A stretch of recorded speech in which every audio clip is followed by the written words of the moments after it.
Okay. By the end of today, you'll be able to describe what inertia is and does in terms of motion and how it relates to Newton's first law of motion. Describe how to calculate the motion of a force when a force acts on an object, Newton's second law of motion, and determine the direction of acceleration both by observing the force acting on the object and by the motion of the object. Okay. So give that question a shot.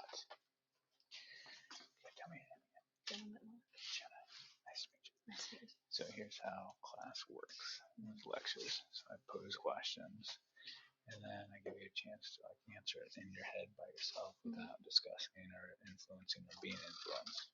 And then after a while, I'll say, okay, talk to your neighbor. Okay. And then convince other people that you're right and they're wrong. And then we'll have a wrap up. Okay. Sound good? Mm-hmm. Thank you. And thumbs up when you got a guess. Have a conversation. At some point, we got to make a test that they just took on. No, that's what I like. Because Addie Walker, who has the third period, she dropped as well. So she said she had to make something up. Yeah. So it's over velocity and displacement. Has your schedule been switched?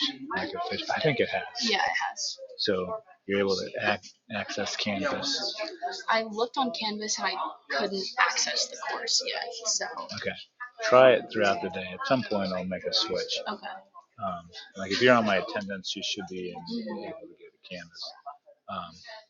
Look to the review worksheet from Unit 1, and that'll give you a kind of a good sampling of what the test would be like. Okay. Yep.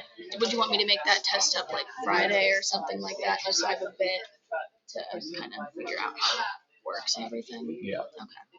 Yeah, that's fine. Friday in class, or I don't have a 10th period, if that would work as well. 10th hour would be better. Okay. Yep. I can do that. Yeah. Cool. Okay. All right. All right. What do you say?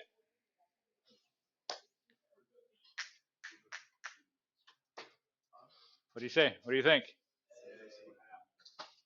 Correct answer is the Mack truck. Okay. What does inertia depend on? Mass. Okay. Now, inertia is not momentum. They are not the same thing. The Volkswagen Bug has more momentum than the Mack truck. Okay, but inertia is solely dependent upon the mass. Okay, let's make this experiment a little bit simpler. Let's say we have the Mack truck and the Volkswagen Bug parked in a parking lot. Both are in neutral, and you have to push them to get them to move. Which one is going to be easier to get to move? Volkswagen Bug. Why? Has less mass, has less inertia. There's less of a tendency to say, I just want to stay at rest. Okay? Different experiment. Both are rolling at a building at 5 miles per hour. Which one would you rather be going against to try to stop before it hits this building? The Mack truck or the Volkswagen Bug? The Bug. Why? Less massive, less inertia. It has less of a tendency to keep on doing what it wants to do, solely based upon its mass. Everybody good with that? Okay, the difference between inertia and momentum, they're not the same thing. Okay. All right, so have you ever been to a bowling lane, and whether it's you or a friend says,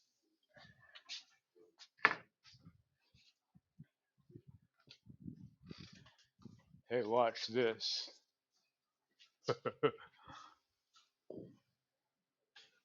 Slow roller. Have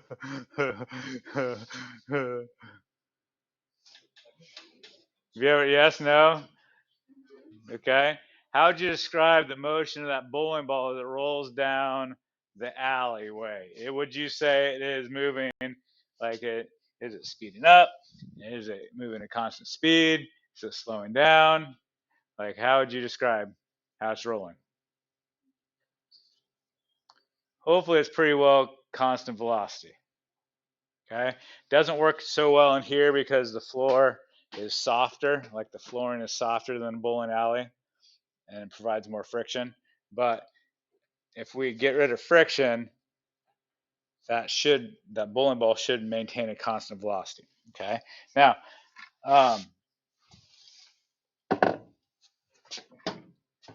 it's a little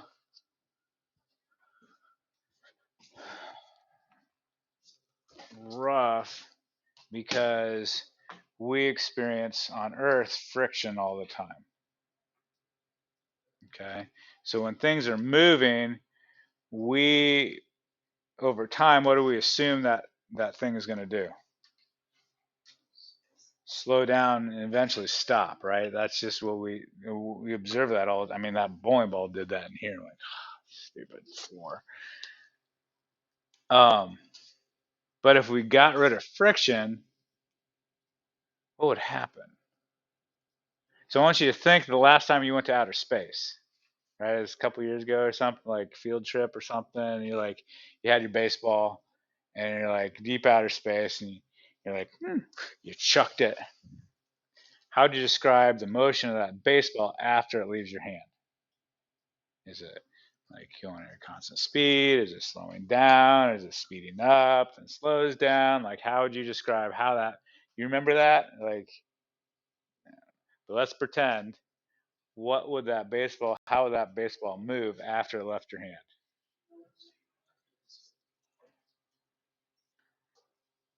Deep outer space, no forces acting on it. It should move in a straight line at a constant speed forever. What? Why? Because once something is in motion, what does it want to do with all its heart? Stay in motion. It's like, yes, I'm moving, and I want to keep on moving forever. That's what it does. It's like, yes. Okay? Friction and air resistance just get in the way down here. Mess things up. The nurse is like, no, friction. Okay? So the closest thing that you have to like a frictionless surface that you've probably experienced, it's like an air hockey table.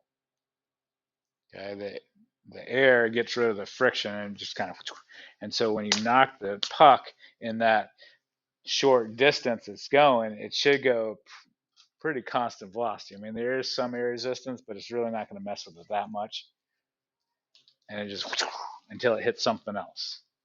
You good with that? Okay, so something in motion wants to stay in motion. Okay.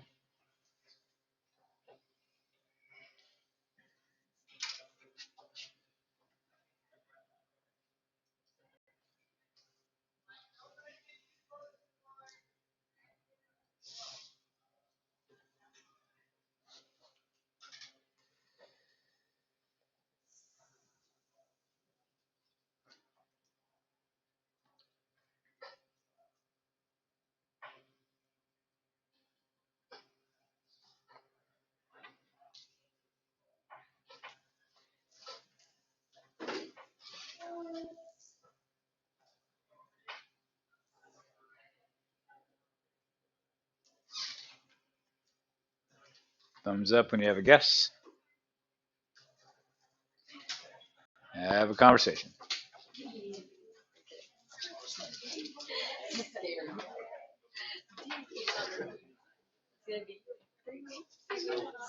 We should have had that exact situation. You had this exact situation. That's like the first time on my black just gets stopped. That's what I was like. You go around the corner with black it was like a good turn too, and it still goes.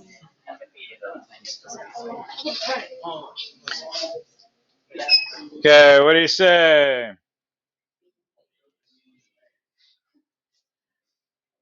Correct answer is B.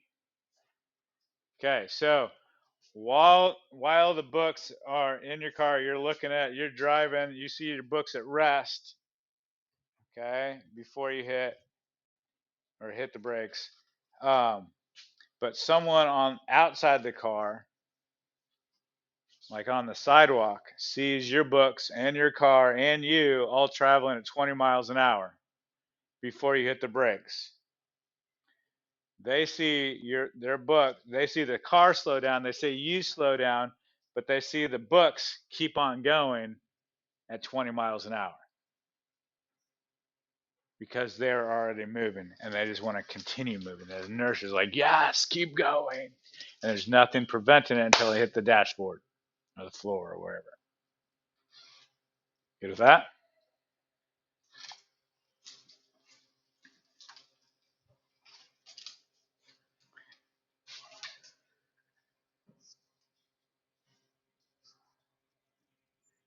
What I'm trying to draw from is your experience in something that sped up fast. Jet, sports car, roller coaster with the electromagnetic starting the and you're like, ooh, you feel like you get shot out of a gun. Any experience where you speed up fast, that's what I want you to like draw from.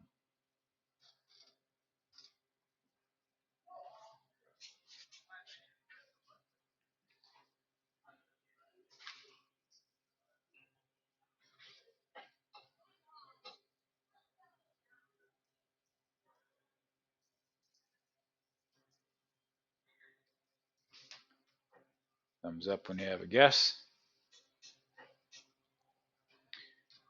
Have a conversation.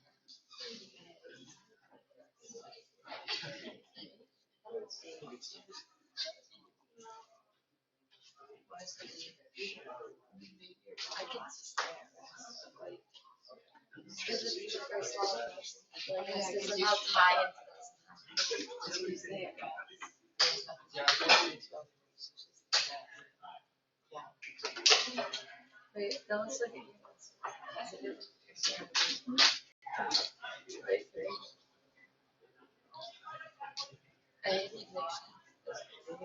it's because we're learning about this.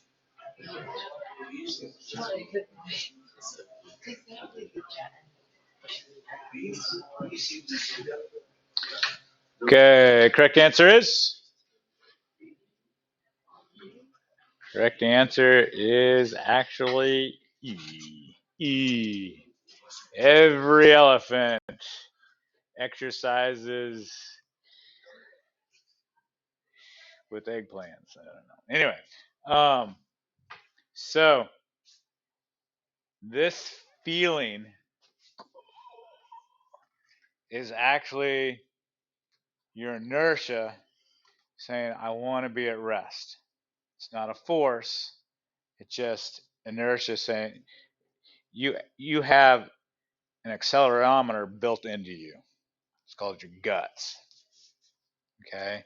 Your stomach, whenever your stomach goes like or like that weird feeling, that means you're doing what your inertia does not want to do. Your inertia is not happy.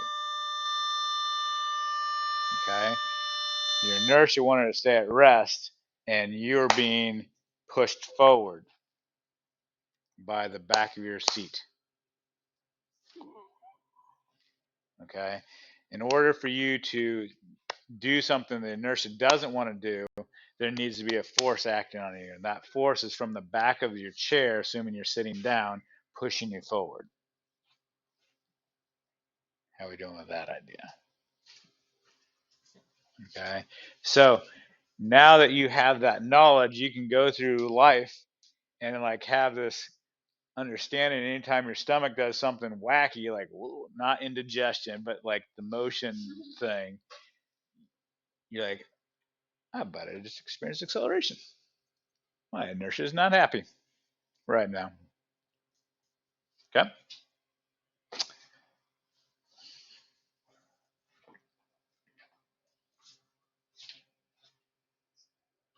Actually, you know what? I'm going to do this.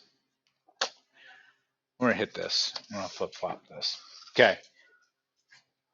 Inertia is not a force. Okay. That feeling that you feel when you're being pushed back in the seat, that's not a force. That's just your tendency, your natural tendency to maintain whatever present state of motion. The force that you would experience is from the back of the seat pushing you forward. Okay. So, does an can an object have or possess inertia? Yes. Just like can an object have mass? Does an object possess mass? Yes. There's a certain amount of mass an object has, but force, you cannot have or possess a force. Okay, it is incorrect to say, man, that football player hit that guy with, like, he had a lot of force. Like that's, he exerted a lot of force. You can say that. That's fair. But like to say someone has force, you're not a Jedi. Okay, like so a force is a push or pull from another object. So push or pull from another object. Okay? Something can exert force, but something does not have force. Something from the outside. Okay?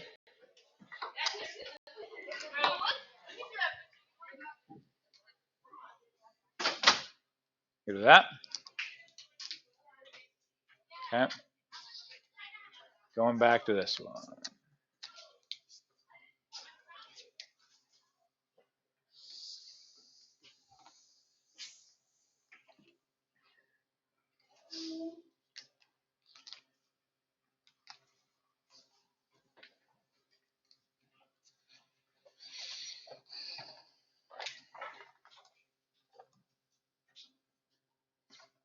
Oh, sorry.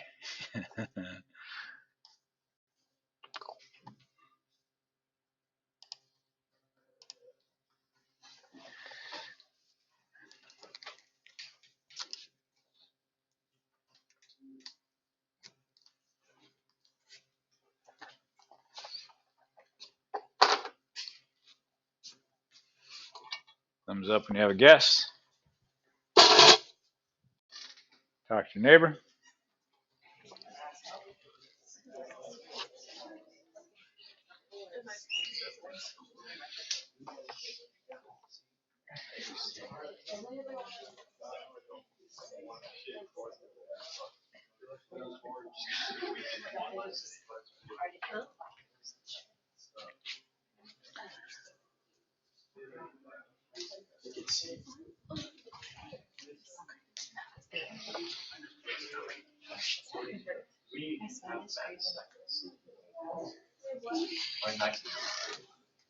No, I can't get it.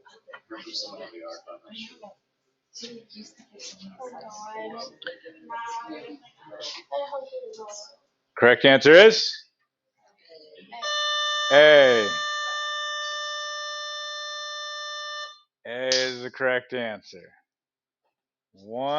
Now, when the puck was at rest on the ice, its inertia wanted to stay at rest, but it got hit by the stick.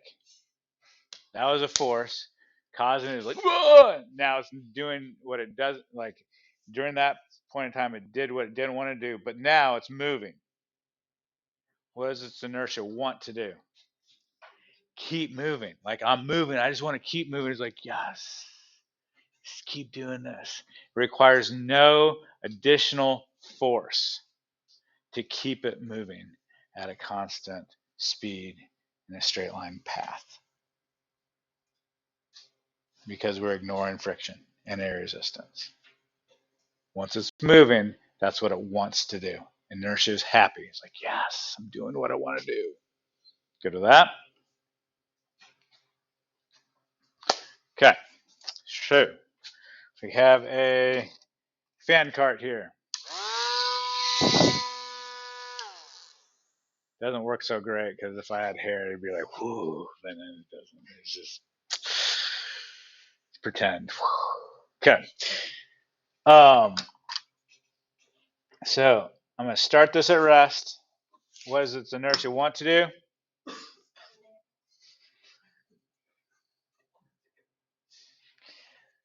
Table's not exactly level, but wants to stay at rest.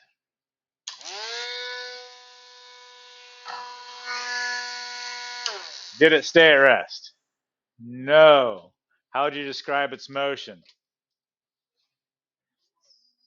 Did it stay at rest? Did it speed up? Did it speed up and then stay constant? Did it stay constant? What did you see? Speed it up. Sped up. Speed it up. All right.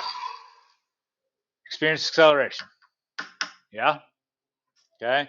Now let's say I have it moving and then I turn it on.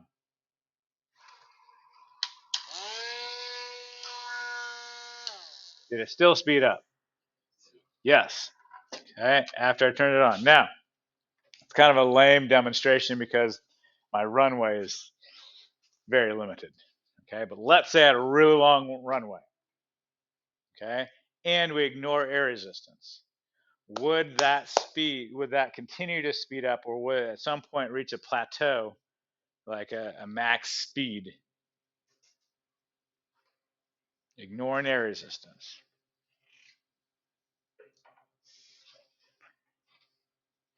It would not reach maximum speed. It would continue to speed up indefinitely, forever.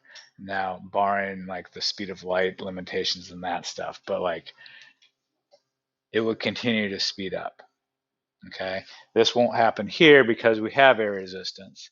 But if you had a spaceship in deep space and had a rocket booster going continually, that rocket ship will continue to speed up the entire time because it's experiencing a force.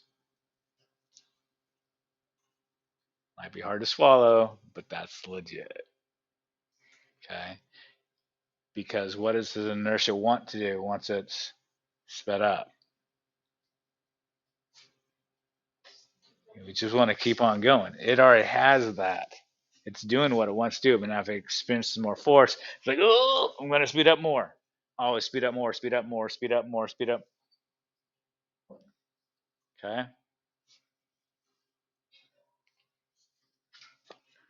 All right. Oop, nope, nope. Didn't have that one yet. All right. So what happens if the force is acting in the opposite direction of motion? Okay, here we go.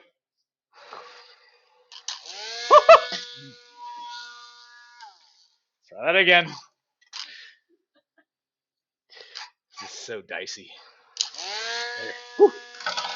What did it do? It slowed down. So if a force is acting in the opposite direction of motion, still experiences acceleration, right? It's just slowing down. Good with that? Okay. Now, here is the fan cart with this amount of mass. Okay. Now, we're going to make it beefier. Okay. We're adding more mass to it.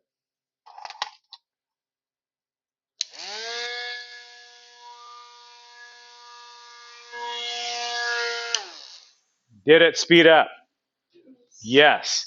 How is it different than the previous one? Didn't speed up as quickly as soon. The speedometer without the extra mass looked like this. Speedometer with the extra mass looked like this. Still sped up, just not as quickly. Good with that? Okay. So, Newton's second law of motion. Force is equal to mass times acceleration. If you ask anybody who's been through physics, say, what is the most popular equation that you used in first semester physics? That's it. F equals ma. Okay. In this arrangement, it's really easy. It's convenient mathematically wise, but conceptually to explain it, it's helpful to divide by mass. So you have force over mass is equal to acceleration. That's a better way to describe this, the idea of what this means. Okay, so mass determines inertia, right? Inertia wants to continue. Sorry. Sorry, this is not story time. It's Tuesdays. Yeah, but we. You got a ball on a string? A tennis ball on a string? Carlson has those. Okay, thanks. I think so. I don't.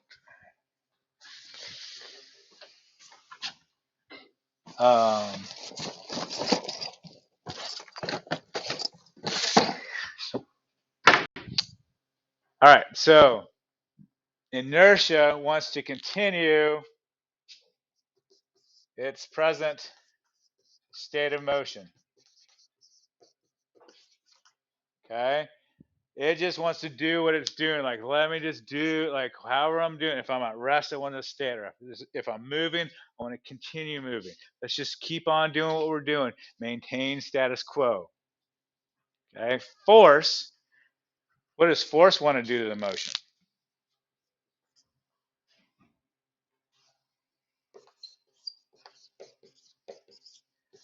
It wants to change the motion.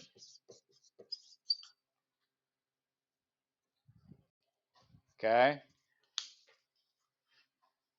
Force wants to change the motion. Inertia wants to continue its present state of motion. Do you see the conflict of interest? Do you see the battle that is going to go on here? Okay? Force is like, dude, let's do something different. Come on, change things up. Wow, let's do something crazy. Inertia is like, dude, chill, man. Let's just, whoa, don't rock the boat, man. Let's do what we're doing. Stop. Okay? So there's a battle. The result of that battle between force and inertia is acceleration. How quickly the motion changes. Okay? This is the result of the battle. This is how quickly motion changes. Okay?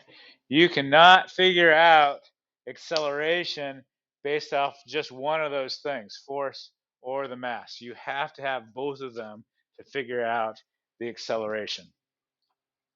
With the fan cart, both fan carts experienced the same force, but they had different accelerations because they had different amount of mass. Okay, as you increase the mass, what happens to acceleration? As mass goes up, what happens to acceleration? Goes down. It's inversely related. Good with that? Now, mathematically, could we ever have a big enough number in the mass to make this zero? Could we ever make m big enough that this a goes to zero mathematically? We get really close to zero, but we can never ever truly make it zero. Okay, so what do we take from that? If there's an unbalanced force acting on an object, there will always be a change in motion. Force will always win this battle. Okay? There can never be enough mass that cancels out a force. Force will always win. Okay? It might not be very much, but there will always be some kind of acceleration. Good with that? All right. Example problem. What time are we out here? Anybody know? Nice.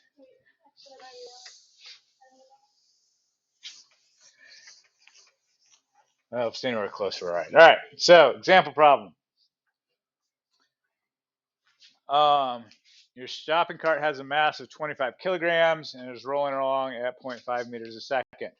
If you push it with 50 newtons for 3 seconds, how fast will it be going? Okay. Now, to dissect story problems, a very big hint or a really powerful strategy is look at the units. The units are the name tag for each of those numbers. Okay, case in point, let's say I saw 50 meters. Without any reading anything, I'm going to say, well, that's either going to be position or displacement or distance, one of those, something, because it's measured in meters. Does that make sense? Okay. I want you to go through all these numbers here, looking at the units, and see if you can identify what variable they go with. So currently we have 3 equations in our toolbox now. We know velocity is equal to displacement over time. We know that acceleration is equal to change in velocity over time, and we know that force is equal to mass times acceleration. Those are the 3 equations that we now have in our toolbox. Okay. I want you to identify, either write it down or just mentally go through, and each number that you see if you can figure out what variable that goes with.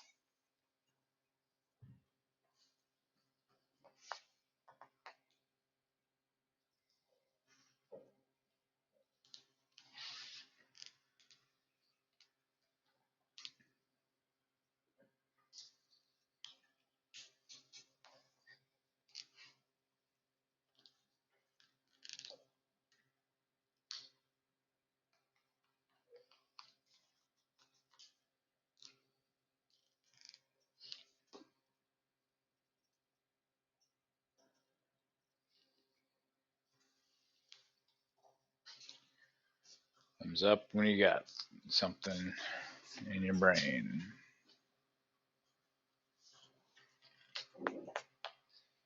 Hopefully it looked like this. 25 kilograms, that's a mass in kilograms. 0.5 meters per second, that's a velocity. Push with 50 newtons, that is a force. For 3 seconds, that's a time interval. How fast is it going to be going? That's talking about speed or velocity. That's what I'm looking for. How do we do? Okay, it's really important. Of the things I'm going to make you memorize in here, probably the most long-standing thing that you're going to have to like get in there is how the units correspond with the variables. Okay. So, all right, we got our variables identified.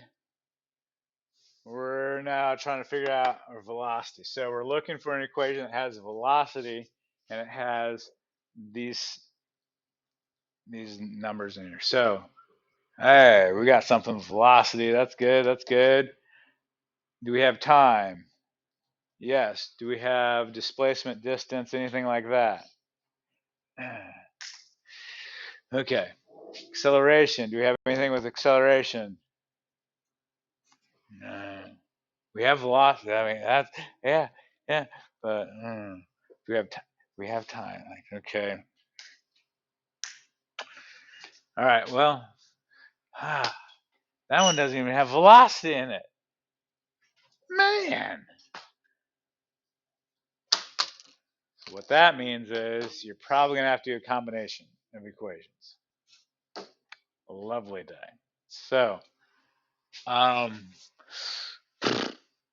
so with this,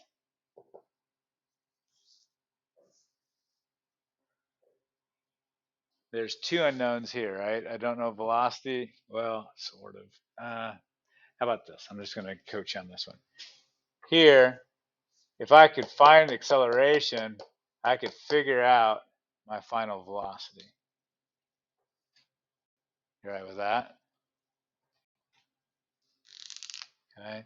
So I've got force is equal to mass times acceleration. I'm like, all right, sweet. I got a force. Got 50 newtons. And I've got 25 kilograms for the mass. And I'm looking for acceleration. Dividing that out, I find that's 2 meters per second squared. Yeah. Is that my answer? Like my overall final answer? What I'm looking for? How fast am I going to be going? Going 2 meters per second squared. That's acceleration. I'm looking for my final velocity. So I've got acceleration is equal to final velocity minus initial velocity.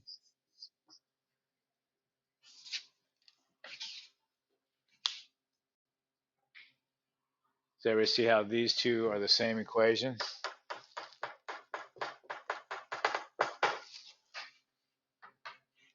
Okay. Mentally plug in numbers before I get there.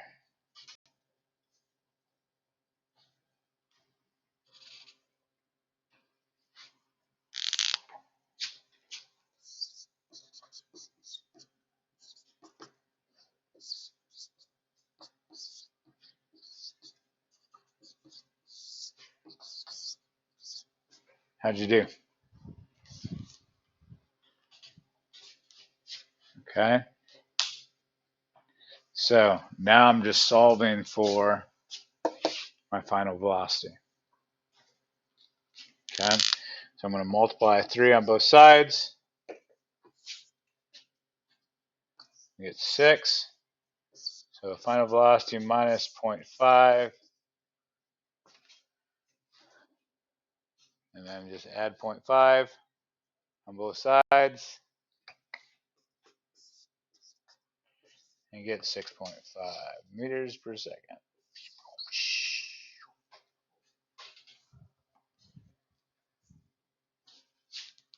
Good with that? So you've got a worksheet that you can do the front side. 1 through 5 with the knowledge you have today. That will be due on Thursday. Okay.